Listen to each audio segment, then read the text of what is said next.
After a stern warning from China, Vietnam called off the permission to an energy company to drill for gas in the South China Sea.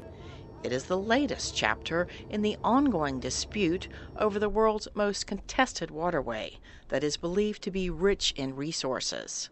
Foreign ministers from the Association of Southeast Asian Nations are expected to endorse the framework of a code of conduct on the South China Sea as they gather in Manila.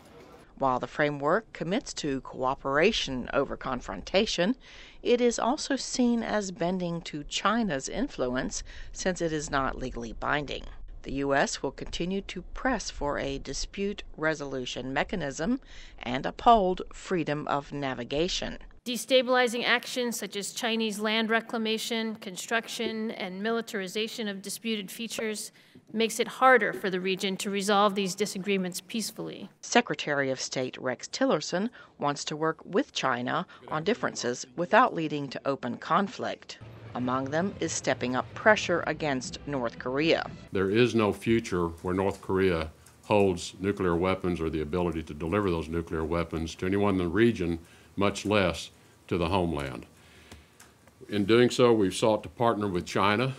China does account for 90% of economic activity with North Korea. Tillerson will be walking a fine line with the Southeast Asian bloc, seeking assurances from them to isolate Pyongyang without creating a perception that North Korea overshadows their concerns in the South China Sea. And the fact is that North Korea matters a lot less for Malaysia or Vietnam or the Philippines than South China Sea does, which is right at their front door. Others warn regional allies are starting to believe they may not get practical support from Washington in the South China Sea disputes. Bill Hayton from Chatham House spoke via Skype. They felt that the Trump administration couldn't be relied upon to protect Vietnam's interests in such a confrontation.